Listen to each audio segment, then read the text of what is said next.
للاستشارات الأكاديمية. السلام عليكم.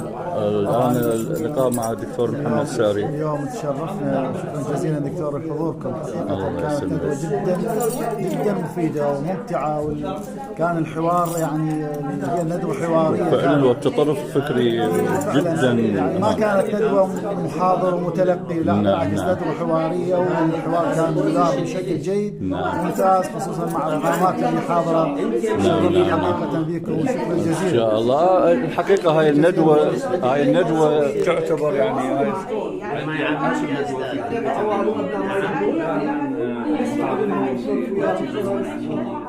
قدوة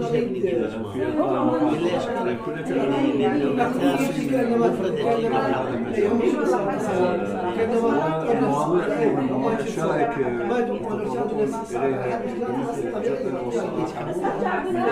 استمرار يعني الله يخلي أولادي حياة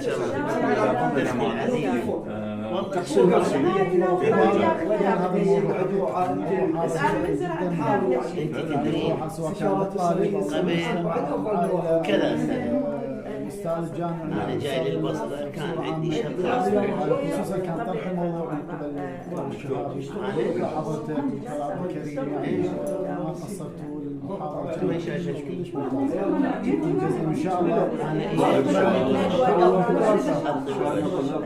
يقدرون على الابتزاز يعني دخلت عن طريق صرفانة بدي أسوي جوازي عطلوني شوي لأن جوازي إنجليزي فما في أمان شغال ولا أحد الموجودين قال له على الابتزاز الالكتروني. بعض الاساتذه يؤكد على مساله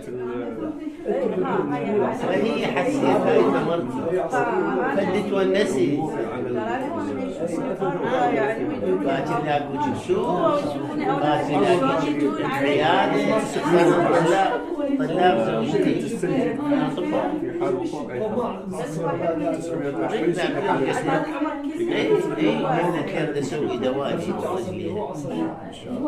وين نروح مكتوب